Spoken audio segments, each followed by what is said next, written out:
Hello and welcome into another episode of Locked On Wolves. Today on the show, putting a bow on Las Vegas Summer League. We'll talk about why Josh Minott and Leonard Miller likely helped themselves the most in the grand scheme of the Timberwolves rotation this year. We'll break down their summer leagues, as well as some other notable statistics and takeaways from Las Vegas. It's all coming. Welcome in. You are Locked On Wolves.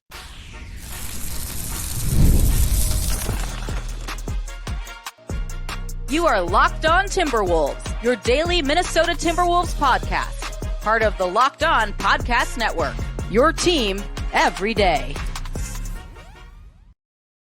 Hello and welcome to the Locked On Wolves podcast, part of the Locked On Podcast Network, your team every day. My name is Ben Beecken. I'm the host of Locked On Wolves.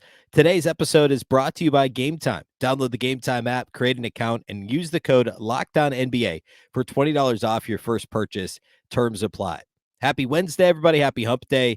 Today, we're putting a bow on Las Vegas Summer League. We're now a couple of days out, removed from it. We're looking ahead to the Olympics. Of course, the Olympics opening ceremonies are Friday. Team USA plays for the first time on Sunday. We've also got Vegas over-unders over with our friends at FanDuel. We're going to save that for tomorrow. Today, we're going to talk about Summer League. I've got some key takeaways, and I'll tell you why there's a couple of players I think have benefited the most based on what happened in Vegas in the context of the Timberwolves overall roster. So we'll jump into that here in just a moment. A big thank you off the top for making Locked On Wolves your first listen every single day. Of course, this show is free and available everywhere. That includes YouTube, as well as all of your favorite audio platforms. Wherever you listen to podcasts, you can find Locked On Wolves. You can also watch on the Locked On Sports Minnesota app on Roku and Amazon Fire TV. All right, let's go ahead and jump in. So I think in the context of Summer League and what the Wolves roster looks like, both Josh Minott and Leonard Miller helped themselves the most. And what I mean by that, let me preface this by giving a bit of a, I guess, explainer. Like, I said this toward the end of the show on Tuesday. We know Rob Dillingham has a role. And sure, he could lose it if he plays awful at the start of the year. But as long as he does what's mostly expected of him, for better or for worse, he's going to be the Timberwolves' primary backup point guard, backup ball handler upcoming this season. It's pretty unlikely that, some of the other guys like a Dacian Nix or, I don't know, somebody else on the Summer League roster, like, I mean, guys who aren't even on the team technically, or not technically, they just aren't, right? Like non-roster guys, like they weren't going to help. Like Joe Wieskamp had a nice last game. He's not making the Timberwolves this year. He might be on the Iowa Wolves, maybe. He's not making the Timberwolves. Nadir Haifi, he only played 3 games. He had to leave Vegas because of a family emergency. Hopefully everything's okay with him. He wasn't likely to make the Timberwolves team this year. There were some guys who had more at stake. And you could argue Dacian Nix because he wants to prove that he deserves the two-way, but like he knows he's coming back on a two-way already. There's a very low chance he gets an actual NBA standard contract. But guys like Leonard Miller, Josh Minott, and then to maybe a lesser extent, Terrence Shannon Jr.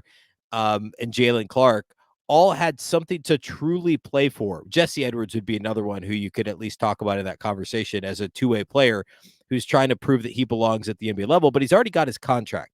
And I don't think we're going to get a Naz Reid situation. Certainly we're not now, but even coming into it, it was unlikely because the Wolves have already signed all 3 of their two-way players. They aren't likely to elevate anybody to a standard contract at this point. So the 4 players I mentioned, Miller, Minott, TJ Shannon, and Jalen Clark are the ones who maybe had the most to gain or lose.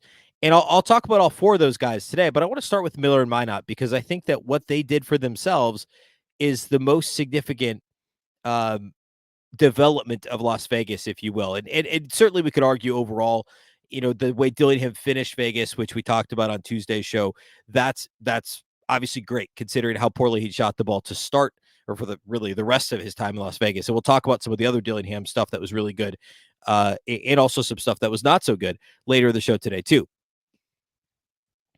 Let's start with Josh Minott, though, because I think he helped himself the most. And at first glance, you wouldn't necessarily think that.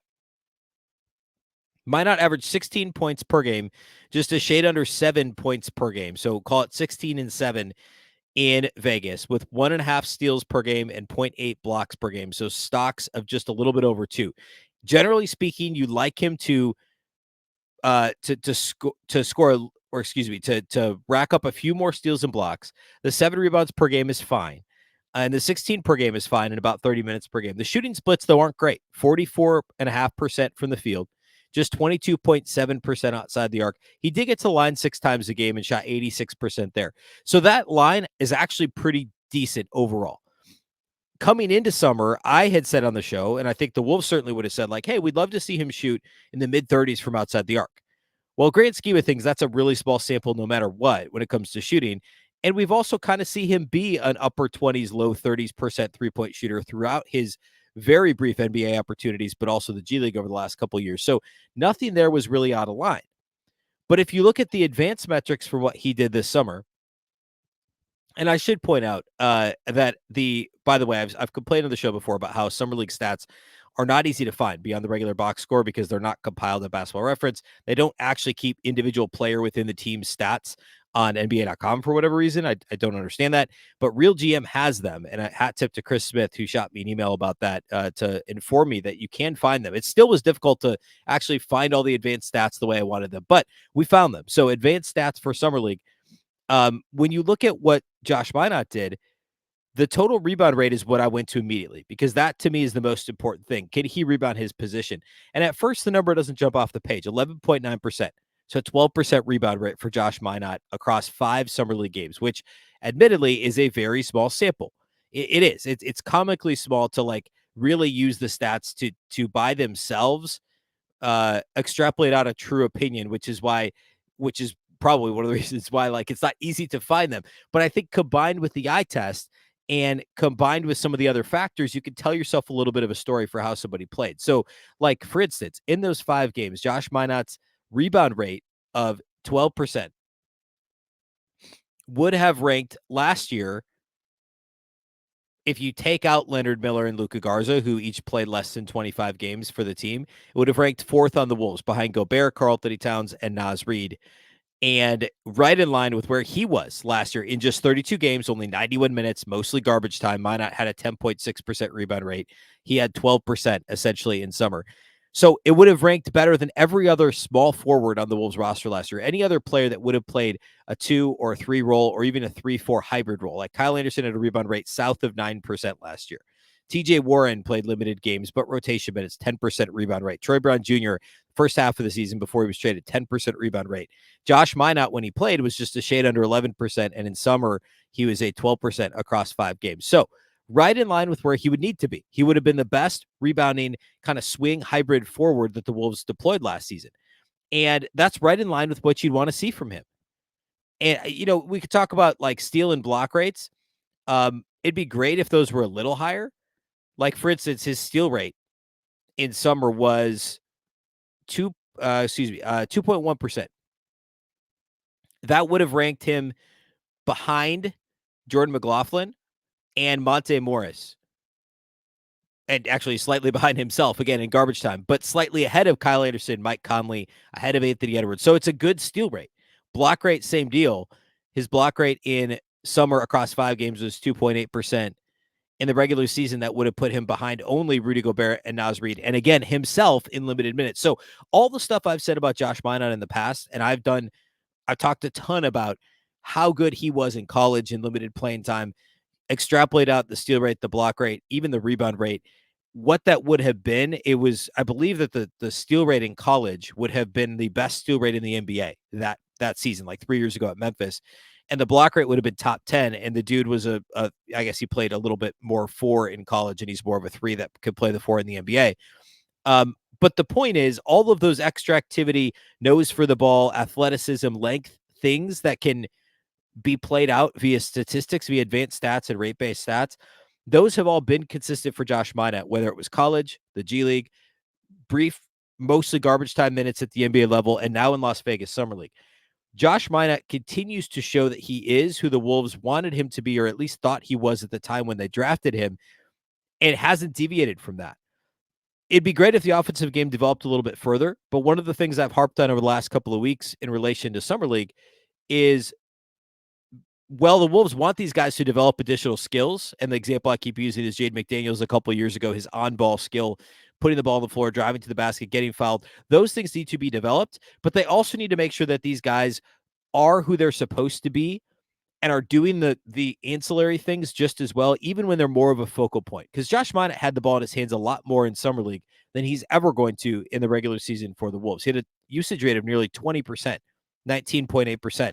Last year on the Wolves, that usage rate would have been ahead of Shake Milton, would have been ahead of Mike Conley, would have been ahead of Jaden McDaniels. He's not going to have a usage rate ahead of those guys. He's going to have to knock down open threes, which is the one thing we haven't seen him do consistently. Get to the free throw line, which we've seen him do here. Be active on the glass, jump passing lanes, help defense, block shots from the weak side, chase down blocks in transition, initiate fast breaks going the other way, transition opportunities, all of the above. Guard at the point of attack. Be a good team defender. He's done that in Vegas, and he's done that in very limited time at the NBA level and in the G League. So I think he continues to help himself, because that's the sort of thing this team needs, is the stick-to-itiveness defensively, and the other term that I've coined, the do stuff ability, the steals, the blocks, the rebounds, the loose balls, the activity level, the catching alley-oops, the wanting to dunk on guys and draw fouls. I mean, like, they've got some guys that do that with Nas and Ant, but to have another guy who wants to do that and just use his aggression and his athleticism and his length, that is Josh Minott, and he deserves an opportunity at a rotation role this year. And I've talked about him and TJ Shannon as the two guys probably battling it out for the 10th man role, is what I keep calling it. I think that remains true.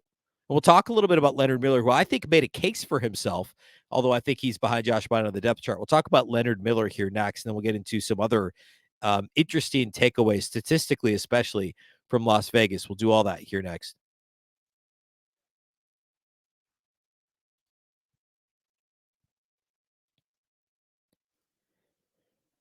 Today's episode of Locked On Wolves is brought to us by our title sponsors over at Game Time. Game Time is an authorized ticket marketplace of Major League Baseball. Makes getting tickets faster and easier. Prices on the Game Time app actually go down the closer it gets to the first pitch, with killer last-minute deals, all-in prices, views from your seat, and their lowest price guarantee.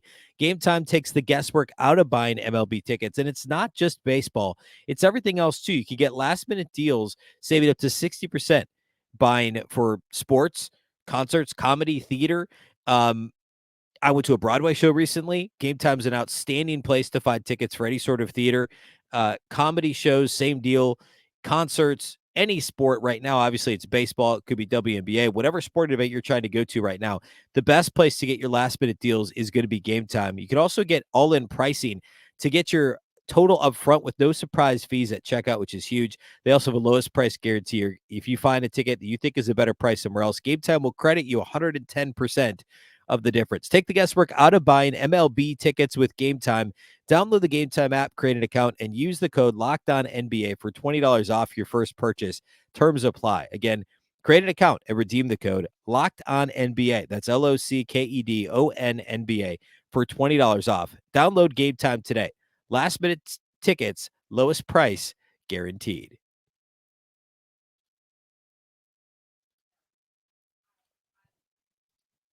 Do you watch Fox Sports or ESPN on your TV all day long? If so, no doubt you have to turn down the volume because of all the shouting. Instead, make the switch to Locked On Sports today, a free 24/7 sports streaming channel programmed for you every day to bring you the biggest stories without all the screaming.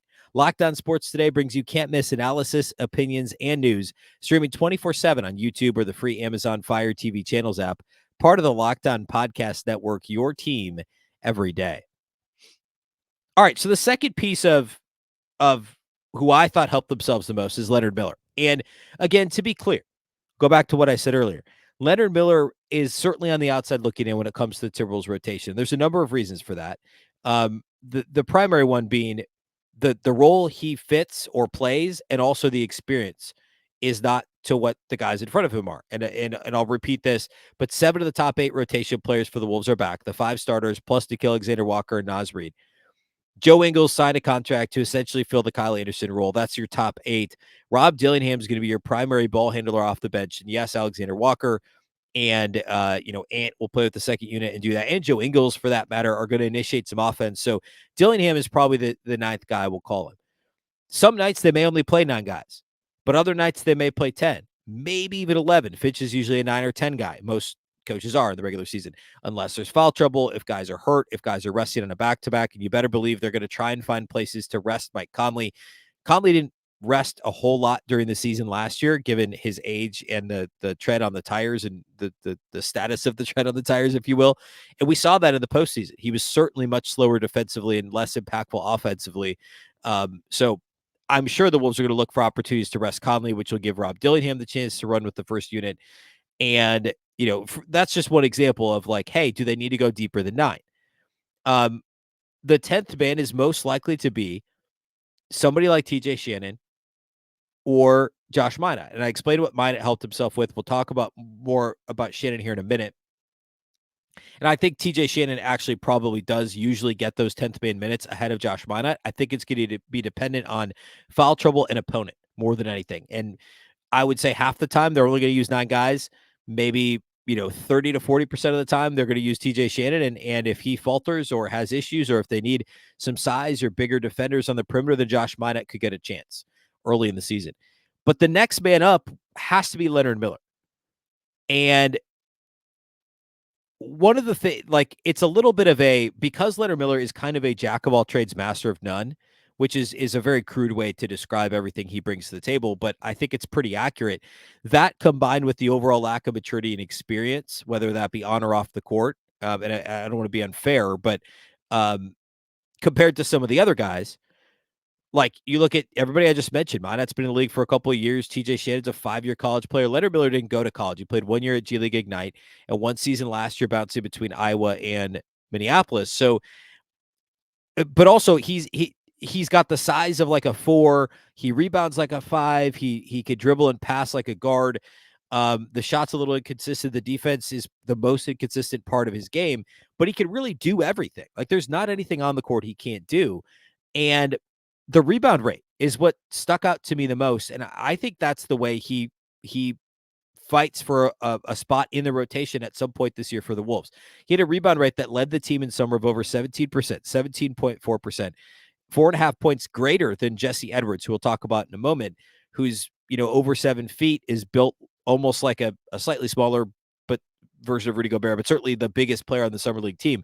Leonard Miller had a 17.4% rebound rate. In the regular season, that would have been number 2 on the Timberwolves next to Rudy Gobert. It would have been 3 points higher than both Karl-Anthony Towns and Luka Garza, and 5 points higher than Naz Reid. Second only to Rudy Gobert. And also, by the way, himself in 17 games, 52 minutes, all garbage time for Leonard Miller. He had a rebound rate of 22%. So again, similar to Minott, yes, it was garbage time, but the numbers are pretty consistent here across the board. So rebounding, and also, by the way, it's in line with what he did in the G League last year. I pulled that up too, and it's right in line. I mean, he was like 18-ish% last year in the G League in terms of his rebound rate. He was 17.4% here in Summer League. So that, to me, is the most impressive thing. And I mean, like, for a team that should have been a better defensive rebounding team overall and certainly had its fits and starts, they were top 10. The Wolves were last year because Rudy Gobert is awesome, and they finally had some guards that rebounded. This wasn't the D'Lo, Jalen Noel rebounding team from 18 months ago or whatever, 20 months ago, last fall and the year prior. This was a team that had guards that rebounded. They focused on it more. They crashed the glass more. And then they also had Rudy Gobert playing like Rudy Gobert has historically. So they still finished top 10 in rebound rate defensively. But there were stretches this year where that was an issue, and second chance opportunities were an issue. It's one of the only ways that some teams were able to hang around and actually beat them, because the defense was so good. But when they would give up these second opportunities, obviously it's much easier to score on a broken floor, kind of scramble opportunity if you're the opposing offense. So that, to me, that's going to be a ticket for Leonard Miller to get on the floor. And there was other stuff he did well also. In fact, his offensive numbers were some of the best on the team. And I meant to start here, but like nobody jumped off the page shooting wise, other than Joe Wieskamp's 3 of 3 in the last game. Like TJ Shannon shot the ball well overall from deep. But other than that, like Leonard Miller had the best effective field goal percentage on the team besides Wieskamp and Shannon. Shannon only played 4 of the 5 games. Leonard Miller had an effective field goal percentage of 55.2%. And if you look at his overall shooting percentages, I thought across the board, like your standard, your triple slash line, like it was great. He shot 50.7% from the field, and he was second on the team in field goal attempts per game, more than 13 attempts per game, 30% on threes, 4 attempts per game. He only got to the line twice a game and made 60% of his free throws. but overall average 16 points, 8.2 rebounds per game, just a shade under 2 assists and 2 steals, and a block per game. So 2.8 stocks, more stocks than Josh Minott. So the activity level led, kind of headlined by the rebounding, but also supported by steals and blocks. And then the overall shooting percentage, because he was so active on the offensive glass. Actually, he averaged more offensive rebounds per game than defensive rebounds per game. That's an element that the Wolves can use as well. The offensive rebound rate was bottom 10 in the league. It was bottom third. And that's both Leonard Miller and Josh Minott can bring that to the table, an element that the Wolves did not have this last year. And I don't think, I want to be clear, I want to reiterate this, Leonard Miller is not going to be in the Wolves rotation on October 18th or whatever their first game is going to be next fall. However, he's got a shot at seeing some moments where he's considered for, I'm really qualifying this, considered for rotation minutes depending on who's out, injured, foul trouble, whatever. Leonard Miller to me was maybe the most consistently solid and impressive player across the board in summer league. And you could argue for Daisha Nix, you could argue for Josh Minott, you could argue for Leonard Miller. But Leonard Miller was consistent. And that's maybe the one thing that the Wolves are looking for the most out of him. It's just consistency. Because he can be such a volatile player, I do think it's probably more for 25-26 than for 23-24. I think this year's year Josh Minott gets a chance, and TJ Shannon. The following year could be Leonard Miller's year. And more likely, he ends up being a trade possibility because there's a ton of upside with Leonard Miller. There is. Of all the guys I'm talking about, he's got the most upside because he's good at everything. It's the inconsistency, especially defensively. And we're talking about conference finals team. Is a conference finals team, a finals contender, and any number of teams, probably 20 plus teams in the league, would jump at the chance to add a talent like Leonard Miller to their organization. So don't be shocked if at some point he's traded for future picks or part of a larger deal, a 2-for-1 or whatever, because I think he's got actual trade value because of what he's been able to, he's proven to be able to do. So anyway, really good summer for Josh Minott. All right, a couple more stats, a couple more kind of interesting tidbits here from Vegas that we'll close with that stood out. So a couple fun ones mixed in there too. So we'll do all that here next.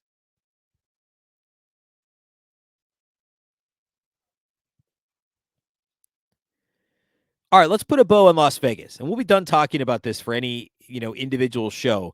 But a couple more things that stand out to me. So we talked about Miller. We talked about his rebound rate, both offensively and defensively. We talked about Josh Minott's rebound rate and how both of them could fit into the Wolves rotation. And Vegas Summer League made a case for that. A couple other things that stood out. Rob Dillingham, his assist rate in Las Vegas was off the charts. And it was so off the charts that it would have easily, again, small sample size theater, we know this, but we like the number is what it is, 38.2% assist rate. Last season, the Minnesota Timberwolves in the regular season, the leader was Mike Conley, who had a 28.4% assist rate. So it would have been 10 points, 9.8 points to be precise, higher than Mike Conley's assist rate. Think about that. That's crazy. 38.2%. Actually, just for fun, I'm going to look up quick the league leader last year in assist rate. And I'm going to be willing to bet that it's not quite that high, although it's probably pretty close. Assist rate last season. Well, I'm wrong. Trae Young, 45.1%. What did I say he was? 38% in Summer League, 38.2%. It would have been fifth in the entire NBA last year. The only players that had a higher assist rate: Trae Young, Tyrese Haliburton, Luka Doncic, and Nikola Jokic. Pretty good company there. Now, I get it. It's Summer League. It's 4 games. It's not a full NBA season. Still, the point is he passed the ball extremely well, and he had the ball in his hands a bunch. We know he was obviously looking to score. He had a usage rate of over 24%. But like 24% is not off the charts. I actually was surprised it wasn't any higher.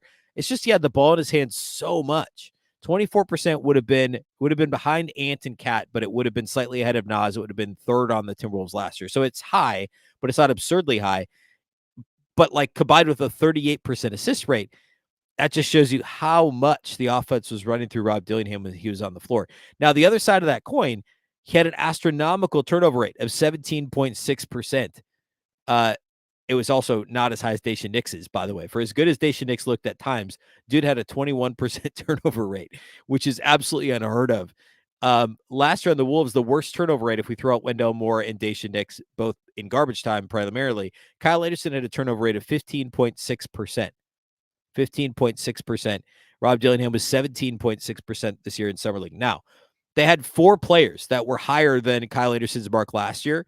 One was Jaden Lee, who played pretty sparingly, but that also just kind of plays into the breakneck pace that Vegas Summer League has played at, and the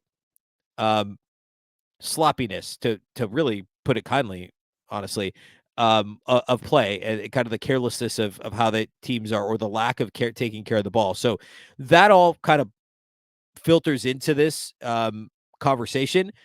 But the assist rate would have been highest on the Wolves. The turnover rate also would have been highest on the Wolves. The usage rate would have been third on the Wolves. So Dillingham had the ball in his hands a lot. And we talked quite a bit about Rob on Tuesday.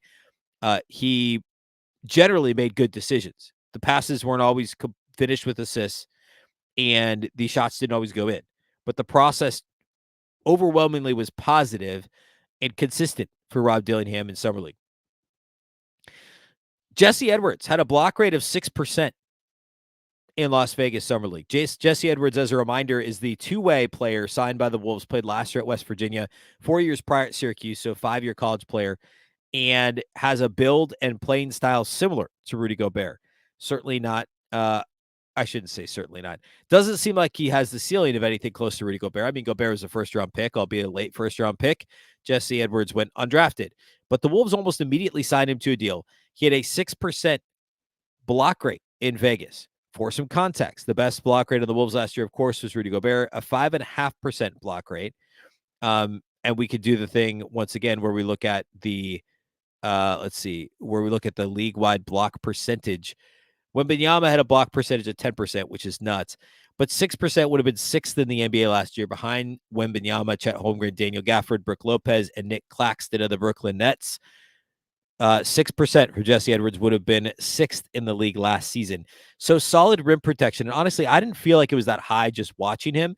And it feels like if you go back in every other game, I was either praising him for good defensive positioning, good understanding of verticality, or it was the opposite. It was, man, he was sloppy with his positioning. He was fouled too much, or he fouled too much, I should say. So I went back and forth on that because the performance was really a roller coaster for Jesse Edwards. But the 6% block rate is nice.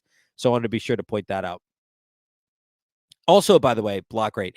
Terrence Shannon, TJ Shannon, apparently he likes to go by TJ, 5.4% block rate. That would have been just 0.1% behind Rudy last season. And it would have been, 10th in the NBA last year? So TJ Shannon in 4 games, very small sample, but activity level.